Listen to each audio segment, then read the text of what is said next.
भारतीय पुलिस सेवा के एक अफसर ने तय किया है कि हम प्रतियोगी परीक्षाओं की तैयारी कर रहे बच्चों को ऊर्जीकृत करेंगे। जो सुसुप्त भावनाएं उनके मन में है कि हम बड़े अफसर नहीं बन सकते, हम बड़ी बड़ी परीक्षाओं को क्वालिफाई नहीं कर सकते, उन्हें हम बताएंगे। एक काउंसलर की दृष्टि से हमारा महत्वपूर्ण योगदान होगा।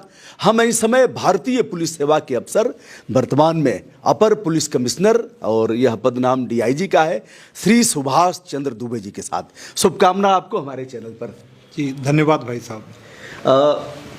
आपने तय किया है कि हम बच्चों को ऊर्जीकृत करेंगे, पढ़ाएंगे, और आप गोल्ड मेडलिस्ट भी रहे हैं, इतिहास के, पॉलिटिकल साइंस के विद्यार्थी रहे हैं, जेआरएफ और नेट भी क्वालिफाई किया। मूल रूप से तो आपकी इच्छा रही होगी कि हम टीचर बने और बच्चों को पढ़ाएं।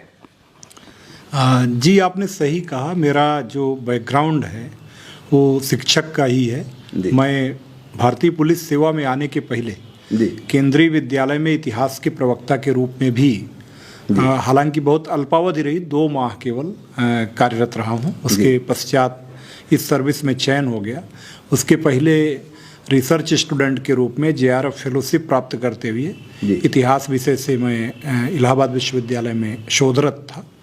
और इसमें भी एक अच्छी बात रही थी कि जब मैं केवल पीजी 1 ही साल किया था, यानी इतिहास का एमए मेरा फर्स्ट ईयर पूरा हुआ था दिसंबर 2002 में, तभी मुझे जेआरएफ फेलोशिप मिल गई। ऐसा बहुत कम मौका होता है कि एमए मेरा दिसंबर 3 में जाकर मई 2003 में पूरा हुआ और जेआरएफ फेलोशिप मुझे दिसंबर 2 में मिल गई। यानी 1 साल रहने के बाद फिर मुझे अगले साल 55% पूरा करने के बाद एमए में तब जाकर के फेलोशिप व्यवहार में मिलना शुरू हुई। अवार्ड पहले ही हो गई। तो मैं हृदय से अपने को अभी भी शिक्षक के रूप में ही पाता हूँ। इसके पीछे मुझे कुछ ऐसा लगता है कि हम लोग ग्रामीण परिवेश से आते हैं। सबसे ज़्यादा माँ बाप के पश्चात अगर किसी का हम लोगों के जीवन पर प्रभाव रहा है तो गुरुजनों का रहा है। क्योंकि या तो हम लोग घर पर होते थे, या जब विद्यालय जाते थे, प्राइमरी के स्टूडेंट थे, या उसके बाद जैसे जैसे पढ़े, इंटर तक गांव से पढ़े, तो माँ बाप के पश्चात गुरुजनों का ही ज़्यादा प्रभाव रहा और उन्हीं का रुतबा देखा ज़्यादा। कभी कभार या ज़्यादातर मतलब शुरुआत में पिटे पिटाए भी हम लोग, जो उस समय मुर्गा भी बने थे कभी। हाँ, सब इसमें कोई दो राय नहीं। उस समय गुरुजन जो भी उनकी अपनी कहिए दंड देने की विधा थी, उन सारी विधाओं से हम लोग प्राइमरी में गुजरे।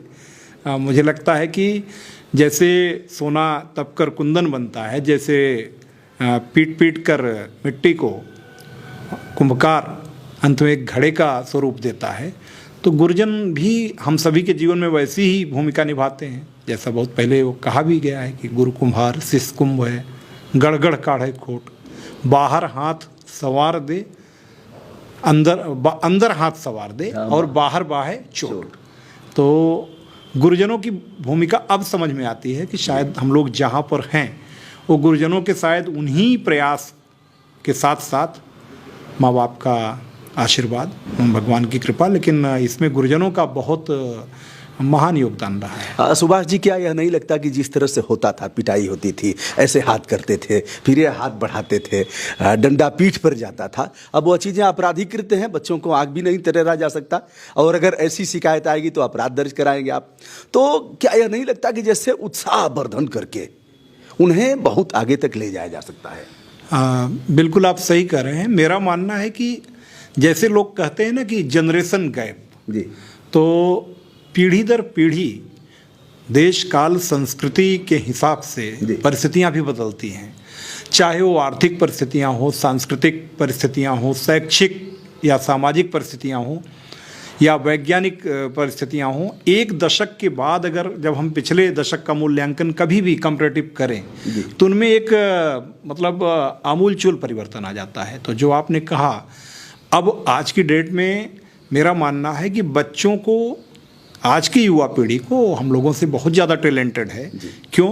क्योंकि हम देखते हैं कि आजकल के सभी बच्चे वो मोबाइल हाथ में ही लेकर के, जैसे लगता है कि जन्म के पश्चात वो मोबाइल के साथ ही मतलब लगातार पले बढ़े हैं। तो हालांकि बहुत अच्छी बात कुछ मामलों में मैं नहीं मानता, लेकिन इसका एक जो सकारात्मक पक्ष है कि वो टेक्नोलॉजी कहीं ना कहीं से हम लोगों की तुलना में ज़्यादा जानते हैं। जैसे हम लोग जब सिविल सर्विस में आए, उसके पहले कंप्यूटर से वैसे ही सामना नहीं था, जैसे मस कागज छुयो नहीं कलम गयो नहीं हाथ वाली स्थिति थी। तो पहली बार जब कंप्यूटर पर काम करने की स्थिति आई तो बड़ा असहज महसूस करते थे, और आज भी कंपैरेटिवली मेरा मानना है कि उतना सहज नहीं हो पाते हैं हम लोग in spite of all efforts. तो जो शुरू से ही बच्चा टेक्नोलॉजी वगैरह प्रो टेक्नोलॉजी मतलब कहें हम, उसका एक विकास हुआ है, उस रूप में उस परिवेश में पला बढ़ा है, तो वो कंपैरेटिवली बहुत विषयों की जानकारी के ज़्यादा सोर्स रखता है, ज़्यादा चीज़ें सीख सकता है। अभी अलग बात है वो चीज़ें दुधारी तलवार है, अच्छी भी हैं बुरी भी हैं। कोशिशें होनी चाहिए परिजनों की या जो गार्जियंस हैं कि वो अच्छी चीज़ों के लिए यही उसे मोटिवेट करें, उचित अनुचित में भेद बताएं। लेकिन अब वो मार पिटाई वाला ज़माना बिल्कुल नहीं है, बिल्कुल सही है। अब प्यार से, दुलार से और उनको मोटिवेट करके कि यू कैन डू एवरीथिंग, आप सब कुछ कर सकते हो, इस प्रकार से प्रोत्साहित करके जैसे वो सीखना चाहें, जिस रूप में वो इंटरेस्ट के साथ सीखना चाहें, उस चीज़ को आगे बढ़ाने की आवश्यकता है। सुभाष जी तमाम सोशल साइट्स पर हैं और लगातार सक्रिय रहते हैं, और राष्ट्रहित में हमारा योगदान कैसे होगा, तमाम जिलों में कप्तानी किया इन्होंने, सोनभद्र से लेकर के सहारनपुर, गाजीपुर से लेकर के आगरा तक एसएसपी, एसपी और डीआईजी के रूप में वर्तमान में हैं। बात चल रही है बच्चों को प्रोत्साहित करके अग्रिम पंक्ति में कैसे लाया जाए, मूल धारा में कैसे जोड़ा जाए, जिनके भीतर सुसुप्त भाव हैं उनको कैसे खत्म किया जाए। तो आपका यूट्यूब चैनल भी है, किस नाम से? देखिए, मैं इसके पीछे थोड़ा एक रोचक प्रसंग बताना चाहूँगा कि सोशल साइट्स जो भी हैं, फेसबुक पे हम लोग लगभग 10 साल हो गए होंगे जब फेसबुक पे आए थे। उसके बाद फेसबुक पेज बना, और जो पहले की आईडी थी वो मिला करके लगभग फेसबुक पे 3.5 लाख लोग लगभग, और ट्विटर पर मैं अभी पिछले साल ही आया था, उस पर लगभग 84,000 लोग उसमें फॉलो कर रहे हैं। इसके अलावा इंस्टाग्राम पर भी, और दोनों जो पेज के अलावा जो साइट है उस पर अतिरिक्त भी लोग फॉलो कर रहे हैं। सब मिला के लगभग 4 से 5 लाख के बीच में जो लोग फॉलो करते हैं। बहुत सारे इनबॉक्स में या कमेंट बॉक्स में ऐसे मैसेज प्राप्त होते हैं, कोई गाइडेंस चाहता है कि हम तैयारी कर रहे हैं यूपीएससी की या यूपीपीसीएस की, पुलिस भर्ती की, बैंकिंग की, रेलवे की, इसके बारे में कुछ मार्गदर्शन करें। हम सब लोग चाहते हैं, चूँकि बहुत एक सामान्य किसान परिवार से आते हैं, एक बिल्कुल कह सकते हो साधारण सी पृष्ठभूमि जो हम लोगों की रही है, जिसमें कोई सोच नहीं सकता था कि यहाँ पर आएंगे। तो परिवेश हम भी अपना वैसे ही पाते हैं। हम तो शायद किसी से इतना भी पूछने की हिम्मत उस समय नहीं कर पाते थे जब इलाहाबाद में पढ़ते थे, किसी सीनियर से हमें तैयारी करना चाहते हैं, मार्गदर्शन दे दो। डर ये लगता था कि पता नहीं वो किस बात पे नाराज़ हो जाए, कह दे कि ये कलेक्टर बनने चले हैं, ये IAS IPS बनने चले हैं, मेरा तो अपना हो नहीं रहा है, इनको मैं सिखा दूं। तो मन में ये बात आती थी और हम लोग डर कर पूछ नहीं पाते थे। तो हमें ये लगता है कि चूंकि पृष्ठभूमि वही है, तो हम उनके भावों को समझते हैं, उनकी भावना से अपने को संपृक्त कर पाते हैं, लेकिन चाह करके भी अपनी जो प्रोफेशनल रिस्पॉन्सिबिलिटीज हैं, व्यावसायिक दायित्व हैं, उनके चलते और संख्या में काफ़ी उनके अधिक होने के कारण जो लोग सवाल करते हैं, दोनों कारणों से हम उनको उत्तर नहीं दे सकते। तो मेरे मन में विचार आया कि कोई एक ऐसा कॉमन प्लेटफार्म हो जहाँ पर हम लाइव आकर अपनी बात रखें। उसी क्रम में हमें लगा कि यूट्यूब चैनल ये ज़्यादा मतलब सफल होगा, ठीक होगा, जहाँ से हम अपनी बात अवकाश के दिन में, सप्ताह में रविवारी अवकाश या कभी कोई ऐसा अवकाश मिला, वैसे तो पुलिस में अवकाश होता नहीं, बट फिर भी अगर कभी थोड़ा बहुत समय मिला तो हम लोगों को गाइड कर सकें, उनके मन में जो जिज्ञासाएं हैं उनको बता सकें। तो आपने सवाल किया कि हमारा यूट्यूब चैनल किस नाम से है, मैं वही बताना चाहूँगा कि हमारा जो यूट्यूब चैनल है AIPS सुभाष दुबे के नाम से सर्च करने पर ये पेज मिल जाएगा। ये अभी जस्ट मैं 23 नवंबर को शाम को एंट्री किया हूँ। तो मेरा अपना उद्देश्य यहाँ पर आने का सिर्फ एक है कि एक तो बहुत सारे लोगों की जो क्वेरीज हैं जो वहाँ उठती हैं उनका एक साथ जवाब दे देना ताकि हमें अलग से सबको टाइप न करना पड़े। एक मतलब आर्ट साइड का स्टूडेंट होने के कारण और बहुत ज़्यादा टेक्नोलॉजी से प्रो नहीं होने के कारण बोलना मुझे ज़्यादा अच्छा लगेगा कि एक बार बोल देने पे बहुत सारे लोगों के लिए अलग मैसेज नहीं करना पड़ेगा, और वो संभव है भी नहीं, संख्या ज़्यादा है उनकी चूँकि। दूसरे बहुत सारे मैं देखता हूँ नए बच्चे वो ऐसे भी सवाल करते हैं कि हमें कोई जॉब दिला दीजिए, हमें परेशान चल रहे हैं, कहीं कोई नौकरी की सिफारिश कर दीजिए फलाओ। तो इस मामले में भी हम उनको गाइड, जहाँ पर उनको मोटिवेट परीक्षा के लिए, अगर कोई परीक्षा की तैयारी करके आगे बढ़ना चाहते हैं तो उसके लिए करना चाहते हैं। इसी के साथ साथ इस चैनल का ये भी उद्देश्य होगा कि जो फ्रॉड लोग घूम रहे हैं, अराजक तत्व, असामाजिक तत्व, जो बहुत सारे आप देख रहे होंगे जो भर्ती परीक्षाओं में किसी भी रूप में उनकी शुचिता पारदर्शिता में सेधमारी का प्रयास करने वाले एंटी सोशल एलिमेंट्स हैं, इनके बारे में लोगों को जागरूक करना भी उद्देश्य है, वार्न करना भी उद्देश्य है कि आप ऐसे लोगों के झांसे में ना आएं। किसी भी लक्ष्य तक पहुंचने के लिए किसी भी शॉर्टकट की ज़रूरत नहीं है। एग्जाम्स बहुत शुचितापूर्ण और पारदर्शितापूर्ण माहौल में होते हैं। होता ये है जो हमने महसूस किया है कि बहुत सारे लोग ऐसा एक गांव देहात में प्रचलन कर देते हैं कि हमने फला की भर्ती किसी 4th class 3rd class army कहीं नीचे के किसी चपरासी में कहीं भी हमने करा दी। इस कड़ी में वो 10, 20, 25 लोगों को फांसते हैं कि हम आपका करा देंगे। उनमें से 2-4 का अपनी योग्यता के कारण स्वयं हो जाने पर उनको अपना बनाकर प्रचार करते हैं कि हमारे कारण इनका हो गया, और इस प्रकार से इनका एक स्कैंडल बढ़ता जाता है। ऐसे सारे लोगों के खिलाफ जागरूकता लोगों में आवे, लोग सच्चाई समझें। इवन जो सिलेक्ट होते हैं उनके जाल में फंस करके भी वो भी ये जाने कि वो अपनी योग्यता के कारण सिलेक्ट हुए, ना कि उनके जाल में फंसने के कारण। ये लोग जाने और ऐसे एंटी सोशल एलिमेंट्स के खिलाफ जागरूक होकर, मुखर होकर स्थानीय पुलिस को सूचना दें। लोकल जो उनके इर्द गिर्द पुलिस थाने हैं, पुलिस ऑफिस है, समाज के संभ्रांत नागरिक के रूप में जागरूक, एक मैं कहूँगा राष्ट्रबोध के भाव से अपने दायित्वों के निर्वहन के क्रम में हर आदमी को ये सूचना देनी चाहिए कि जो किसी भी प्रकार से शॉर्टकट से किसी व्यवस्था में प्रवेश करना चाहते हैं और उस सिस्टम की पारदर्शिता या उसकी शुचिता को अपनी तरफ से सेधमारी करने का प्रयास करते हैं, तो ऐसे लोगों के खिलाफ लोगों को सूचना भी देनी चाहिए। तो ये भी उद्देश्य है कि उन लोगों को भी मैं इसके माध्यम से बता सकूं कि आप ऐसे किसी लोगों के झांसे में ना आएं। आगे मैं 14 ज़िले में पुलिस कप्तान रहा। उन सारे ज़िलों में बहुत सारे ऐसे लोग कनेक्ट रहे हैं, बहुत सारे लोगों से जुड़ाव भी रहा, बहुत सारे कुछ ऐसे रोचक केसेज भी आई हैं उस दौरान रहने के दौरान। तो जो हमारा अपना एक्सपीरियंस रहा है उनको वर्कआउट करने का, या जो जिस ढंग से हम लोगों ने उनको टैकल किया, हैंडल किया, उनके बारे में भी डिटेल में आफ्टर ए टाइम हम इस यूट्यूब चैनल पर अपने शेयर करेंगे लोगों से बातें, ताकि उन एक्सपीरियंस से जो हमारे अपने लर्निंग पॉइंट्स हैं अन्य लोग भी गेन कर सकें, और हमारी जो कहीं मिस्टेक या जो हम कहें कि उस समय हम लोगों से त्रुटियां हुई उनसे भी लेसन ले सकें। क्योंकि हम सभी लोग, मेरा मानना है कि हमेशा सीखते रहते हैं। जीवन ही सीखने का नाम है, सीखने की कोई न तो समय सीमा है न उम्र सीमा है।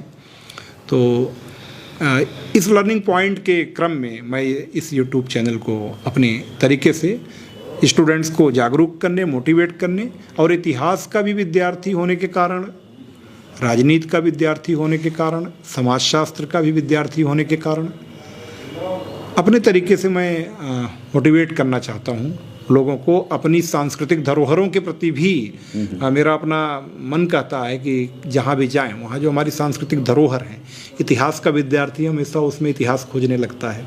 तो हम प्रयास करेंगे कि उनके बारे में भी जो हम जानते हैं उससे लोगों को अवगत करें। भाई साहब, यूँ कहा जाए कि शैक्षिक वातावरण के आलोक में यह चैनल बहुआयामी और लोकोपयोगी होगा लोगों के लिए, या केवल विद्यार्थियों के लिए ही क्यों, या तो सभी के लिए है? ये हमारी ड्यूटी क्या है, नागरिक कर्तव्य क्या है, और फिर पुलिस की ड्यूटी क्या है, तमाम ऐसे।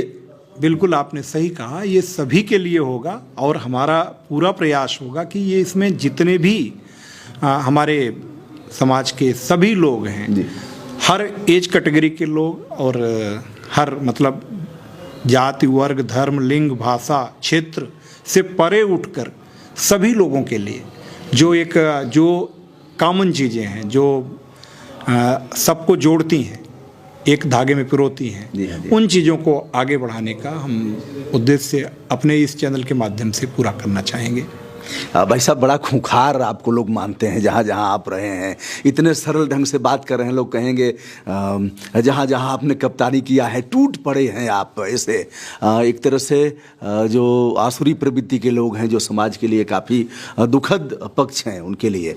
तो एक चीज़ यह भी होगा कि जैसे थाने की पहली सीढ़ी चढ़ने में एक बार आदमी कांपता है, पता नहीं SHO कैसे पेश आएगा, आरक्षी कैसे पेश आएगा। तो हमें लग रहा है कि उनका भी मनोबल बढ़ेगा कि हम तो DIG साहब के साथ जुड़े हैं और उन्होंने ऐसा कहा है कि ऐसे जाइए, ऐसे एप्लीकेशन, यह चीज़ें भी रहेंगी ना। अगर अपराध दर्ज नहीं होता है तो क्या करें। और देखिए, बिल्कुल लोगों से जहां हम अवेयर रहने की अपील करेंगे, लोग किसी भी प्रकार से भ्रष्टाचार के शिकार न हों, उस पर भी हम बात करेंगे। उसी के साथ साथ पुलिस के बारे में बहुत लोगों को जो गलतफहमियां हैं, उनके बारे में भी हम अवेयर करेंगे, उनके बारे में भी हम बताएंगे। मेरा अपना मानना है कि एक पुलिस वाले को कभी भी लेकर आपको ना तटस्थ रहने की आवश्यकता है और ना ही उसको शत्रु समझने की आवश्यकता है। हमें समझना होगा कि दिन रात अगर हमारे लिए कोई चौराहे से लेकर, गली से लेकर किसी भी जगह पर खड़ा मिलता है तो पुलिस वाला मिलता है। हम लाख कोस लें पुलिस वालों को, लेकिन जब हम कभी सुनसान जगह पर होते हैं और अगर वहाँ सायरन गाड़ी का बज गया, पुलिस का हूटर, तो हमारे अंदर आत्मबल आता है। ये आत्मबल बाहर से थोपा नहीं गया है, ये आत्मबल इस बात का प्रतीक है कि हमारा सारा बाह्य जो विरोध है पुलिस के प्रति, वो अंतर्मन के उस आत्मविश्वास के आगे हार जाता है। क्योंकि हमारा अंतर्मन कहता है कि पुलिस का जो दायित्व है वो परित्राणाय साधूनाम विनाशाय च दुष्कृताम है, यानी जो साधुजन हैं उनकी रक्षा के लिए और दुष्टों के दमन के लिए। तो पुलिस को लोग इस भाव में समझें, जानें, और पुलिस वालों से भी जो मानवाधिकार है, जो लोगों के अधिकार हैं, जो लोगों से बात व्यवहार करने का तरीका है, उनमें भी आमूल चूल तरीके से क्या सकारात्मक चीज़ें आवें, क्या परिवर्तन हो, इसके बारे में भी हम चर्चा करेंगे। इसको हम एक छोटे से उदाहरण से बताना चाहेंगे। एक रिसर्च हम लोगों को NPA में पढ़ाया गया था, बताया गया था, और काफ़ी हद तक वो सही भी है कि पुलिस के बारे में 90% लोगों को व्यवहार की शिकायत होती है। उनके आचरण को लेकर शिकायत होती है कि हम गए और हमारे साथ अच्छा व्यवहार नहीं हुआ। इसका नकारात्मक पक्ष ये है कि मतलब 10 में से 9 पुलिस वाले के खिलाफ उसके व्यवहार को लेकर शिकायत हुई, 90% का मतलब ही हुआ। एक सकारात्मक पक्ष भी इसका है जिसको मैं देखता हूँ, यानी अगर कोई आम व्यक्ति हमारे पास आया और हमने उससे अच्छे से व्यवहार किया, भले ही उसकी अपनी समस्या, चाहे उसके अपने बच्चों से हो, उसको पड़ोसियों से हो, उसको किसी घटना दुर्घटना का शिकार होने के कारण समस्या आई हो, जो भी स्थिति हो, अगर हमने अच्छे तरीके से उससे बात की, उसकी समस्या सुनी, उसे कूल किया, तो इसका मतलब यह भी है कि पुलिस के बारे में 90% शिकायतें अपने आप कम हो जाएंगी केवल अच्छा व्यवहार करने से, जिसमें इसको हम ऐसे कह सकते हैं कि हर राय लगे न फिटकरी और रंग भी चोखा होए। व्यवहार अच्छा रखने में हमें कोई अतिरिक्त प्रयास करने की आवश्यकता नहीं होती। तो यानी हमारे 90% आलोचक स्वतः कम हो जाएंगे अगर हम केवल लोगों से अच्छे तरीके से पेश आएं। हम इसको लेकर के भी अपने लोगों को भी मोटिवेट करते आए हैं, आगे भी करते रहेंगे, और इस चैनल के माध्यम से जहां हम नहीं रहे या जिन लोगों के साथ अपने पुलिस में नहीं रहे उनको भी कहेंगे। लेकिन जनमत को भी, आम जनता को भी ये बात हम हमेशा बताएंगे कि हम पुलिस वाले भी जिन स्थितियों में काम करते हैं, हमारी भी स्थिति को समझने की आवश्यकता है। आवश्यकता आपको, अगर रोड पर कोई पुलिस वाला जा रहा है, अगर कोई पुलिसकर्मी अपने वैधानिक दायित्वों का पालन कर रहा है, तो आप उसको समझें। अगर एप्रिसिएट नहीं कर सकते तो प्लीज क्रिटिसाइज भी ना करें, क्योंकि लॉ एनफोर्समेंट एजेंसी के रूप में जो पुलिस का दायित्व है वो जो भी कानून को तोड़ेगा, किसी भी रूप में किसी लॉ का जो स्टैंडिंग लॉ है उसका वायलेशन करेगा, तो विधि के शासन के अंतर्गत उस कानून की संप्रभुता, उस कानून की सत्ता बरकरार रखने के लिए पुलिस लॉ एनफोर्समेंट एजेंसी के रूप में सामने आएगी ही आएगी। तो पुलिस वाला यहाँ स्वतः नहीं आ रहा है। अगर सपोज रोड गड़बड़ है, एक्सीडेंट उसके कारण हुआ, ट्रांसफार्मर जला है उसके कारण एजिटेशन हो रहा है, नहर में पानी नहीं पहुंचा उसके कारण दिक्कत है, तो इसका मतलब ये नहीं है कि वो पुलिस वाले की अपनी समस्या है, वो समस्या दूसरे विभाग से जुड़ी है। लेकिन आप नाराज हैं दूसरे विभाग से तो पत्थर पुलिस पर फेंकते हैं पहुंचने पे। आपको भी ये समझने की आवश्यकता है कि आप पुलिस पर क्यों पत्थर फेंक रहे हैं। समस्या तो आपको, आपके नहर का पानी नहीं पहुंचा, एक्सीडेंट हुआ क्योंकि रोड खराब थी, हेलमेट नहीं लगाया था, या आप किसी भी प्रकार से आपस में लड़ाई कर लिए दो लोग माँ बाप, तो वहाँ पर आप लार्डर कर रहे हो। क्यों? क्योंकि इन चीज़ों के लिए हमेशा पुलिस तो आपके पास हो नहीं सकती। पुलिस का रोल ही तब शुरू हुआ जब ये अपराध घटित हो गया, या दूसरे का कोई काम है जो उन्होंने अच्छे से नहीं किया, वहाँ पर आपने एजिटेशन किया, पुलिस गई। तो मेरा मानना है कि पुलिस को अपना मित्र समझने की आवश्यकता है। किसी भी रूप में, शत्रु तो दूर, आप तटस्थ भी ना हो, मित्र ही समझें। अगर ऐसा नज़रिया केवल लोग चेंज कर लें तो बहुत चीज़ें बदल जाएंगी। जैसे मेरा अपना हमेशा से एक मानना है, मैं हमेशा कहता हूँ, समाज का प्रत्येक व्यक्ति बिना वर्दी का सिपाही है। हमारे और पुलिस वाले के अलावा जो अन्य समाज के लोग हैं, यानी हमारे पुलिस विभाग के और अन्य लोगों में अंतर इतना ही है कि हम लोगों ने यूनिफॉर्म पहन रखी है और आपने नहीं पहन रखी है। आप भी समाज के सजग प्रहरी का दायित्व तो एक श्रेष्ठ पत्रकार के रूप में, एक जागरूक सामाजिक कार्यकर्ता के रूप में कर रहे हैं। कहीं कोई अपराध घटित होता देखते हैं, आप भी पुलिस को आगाह करते हैं, बताते हैं, अन्य लोगों को भी आगाह करते हैं। तो आप बिना यूनिफॉर्म के भी हमारा ही कार्य कर रहे हैं। तो जब हम सभी एक दूसरे का ही कार्य कर रहे हैं, समाज का ही कार्य कर रहे हैं, एक वर्दी पहन करके एक बिना वर्दी के, तो फिर विरोध कैसा? फिर अगर आप सहयोग करें पुलिस का, तो इसका मतलब हमारी स्ट्रेंथ तो बहुत है। बिना वर्दी के सिपाही के रूप में हर जागरूक नागरिक अगर हमारे साथ है तो हम लिमिटेड संख्या में नहीं हैं। दूसरे, अपराध एवं अपराधियों का समूलोच्छेदन अपने आप होने लगेगा जिस दिन इस कॉन्सेप्ट से समाज का हर नागरिक अपने को जोड़ लेगा। क्यों? क्योंकि जब भी बिना वर्दी के भी, मतलब सामान्य वेशभूषा में जो भी समाज के व्यक्ति खड़े हैं रोड पर या कहीं पर कोई है, वहाँ कोई आकर के किसी भी रूप में अपराध करने का दुस्साहस नहीं कर पाएगा, क्योंकि उसे मालूम है कि क्या पता है बिना वर्दी वाला भी पुलिस ही हो। सही।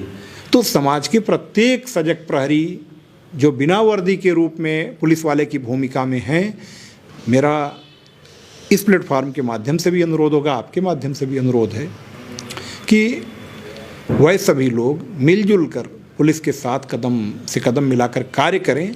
निश्चित रूप से एक स्वस्थ राष्ट्र की, स्वस्थ समाज की, स्वस्थ परिवार की संरचना में वह अपना सबसे अद्वितीय योगदान देंगे। यह तो रहा सकारात्मक पक्ष। हमारी फंडामेंटल ड्यूटी, नागरिक कर्तव्य क्या है, संविधान में वर्णित है, और उनकी ड्यूटी क्या, हमारी भी ड्यूटी क्या है। लोग करते भी हैं, हम लोग भी बहुधा करते रहते हैं, भीड़ करके, और जाम लगा है तो उसको रोकना, जाकर के सहयोग करना, बताना, समझाना, ऐसे होता रहता है।